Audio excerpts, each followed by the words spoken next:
Shark tank India reality show के बारे में आपने ज़रूर सुना होगा और हो सकता है आपने इसे देखा भी हो। पर इस शो में स्टार्टअप्स को इक्विटी के बदले फंडिंग कैसे मिलती है ये बहुत ही कम लोग अच्छे से समझ पाते हैं।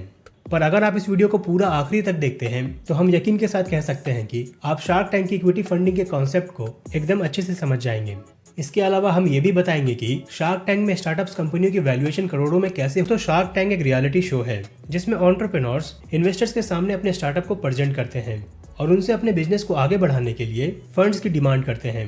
इन्वेस्टर फंड्स देने के बदले में एंटरप्रेन्योर से उनके स्टार्टअप में इक्विटी मांगते हैं और आप ऐसा होते हुए शार्क टैंक शो के हर एपिसोड में देख सकते हैं। दोस्तों, पहला सवाल ये है कि इक्विटी आखिर होता क्या है जिसे इन्वेस्टर्स फंड देने के बदले में मांगते हैं।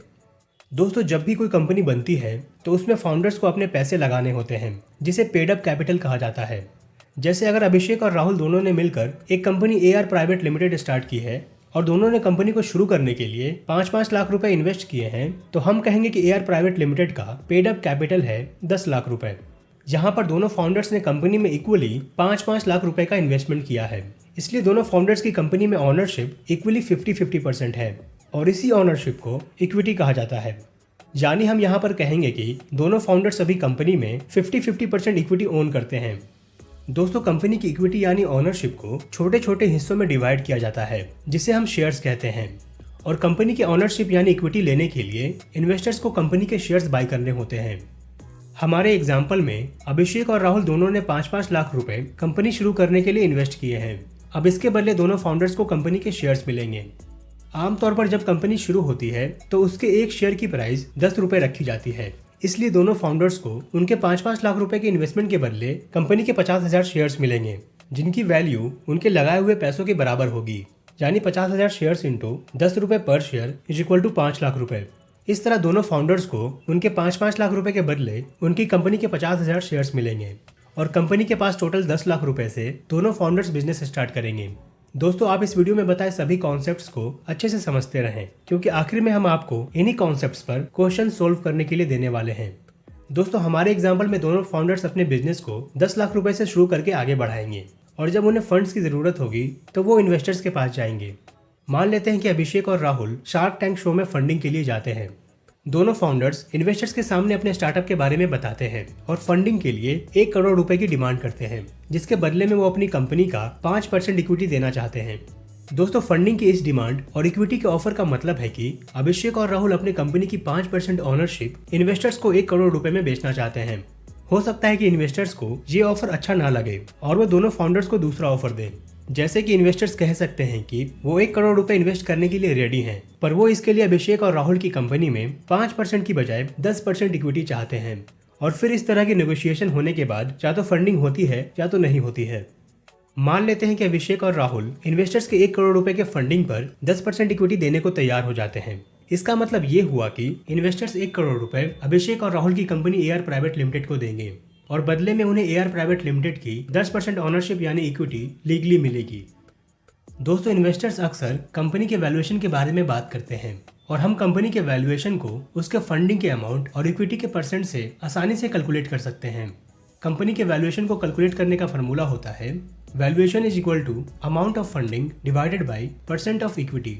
जैसे हमारे एग्जाम्पल में अभिषेक और राहुल ने सबसे पहले 1 करोड़ रुपए की फंडिंग पर 5% इक्विटी का ऑफर दिया था। इस तरह अभिषेक और राहुल के हिसाब से उनकी कंपनी का वैल्यूएशन हो जाएगा valuation is equal to amount of funding 1 crore रुपए डिवाइडेड बाई % ऑफ इक्विटी यानी कि 5%, जो होगा 20 करोड़ रुपए। इसका मतलब हुआ कि अभिषेक और राहुल अपने पूरे कंपनी के वैल्यू को 20 करोड़ रुपए बता रहे हैं जिसका 5% वो इन्वेस्टर्स को देकर उसके बदले 1 करोड़ रुपए की फंडिंग लेना चाहते थे।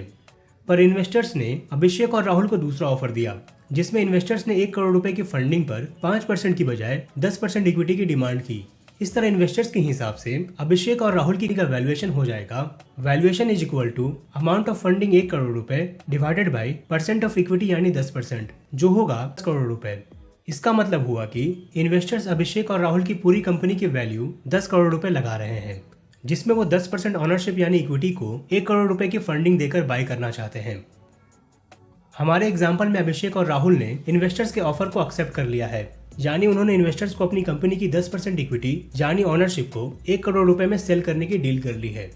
दोस्तों जब सिर्फ अभिषेक और राहुल कंपनी के ऑनर थे तो दोनों के पास कंपनी की 50-50% इक्विटी थी।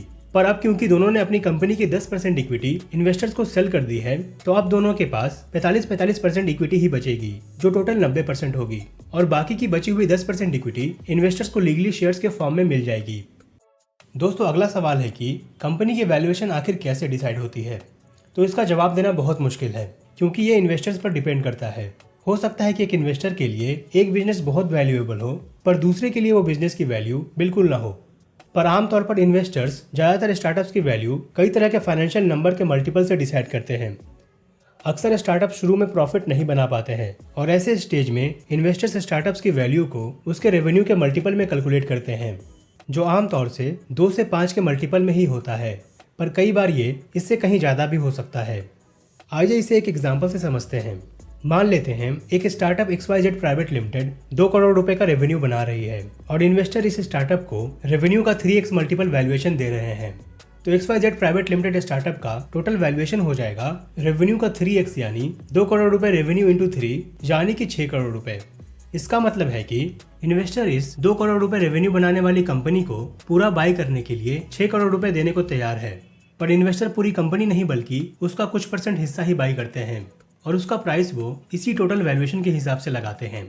जैसे अगर इन्वेस्टर्स XYZ प्राइवेट लिमिटेड में 10% इक्विटी बाय करना चाहते हैं तो वो उसके लिए 60 लाख रुपए देने को तैयार होंगे, क्योंकि उन्होंने XYZ प्राइवेट लिमिटेड की पूरी वैल्यू यानी उसके 100% की वैल्यू को 6 करोड़ रुपए लगाया है, जिसके हिसाब से उसके 10% की वैल्यू 60 लाख रुपए ही होगी।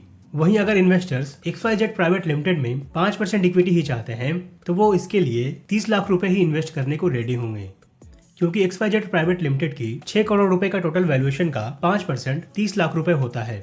दोस्तों यहाँ पर XYZ प्राइवेट लिमिटेड कंपनी के लिए इन्वेस्टर्स रेवेन्यू का 3 गुना वैल्यूएशन दे रहे हैं, पर यह पूरी तरह से इन्वेस्टर पर डिपेंड करता है कि वो कंपनी में कितनी वैल्यूएशन पर इन्वेस्ट करना चाहते हैं। और ऐसे भी कई स्टार्टअप्स हैं जिनको इन्वेस्टर ने रेवेन्यू के 10 गुना या 50 गुना की वैल्यूएशन पर फंडिंग दी है। दोस्तों अब टाइम आ गया है आपसे इस वीडियो के कॉन्सेप्ट्स के ऊपर सवाल पूछने का। सवाल ये है कि अगर एक कंपनी 8% इक्विटी के लिए 24 करोड़ रुपए की फंडिंग डिमांड कर रही है तो पहला सवाल कि उस कंपनी की टोटल वैल्यूएशन क्या होगी, और दूसरा कि इसी वैल्यूएशन पर 50% इक्विटी लेने के लिए इन्वेस्टर्स को कितने पैसे इन्वेस्ट करने होंगे। दोनों सवालों के जवाब हमें आप कमेंट करके बताइए। आप चाहें तो वीडियो दोबारा देख सकते हैं। हमें उम्मीद है कि आपको शार्क टैंक इक्विटी फंडिंग अब पूरी तरह से समझ आ गई है और आप किसी को भी ये कॉन्सेप्ट आसानी से समझा सकते हैं। ये वीडियो कैसी लगी आप ये कमेंट करके हमें जरूर बताएं।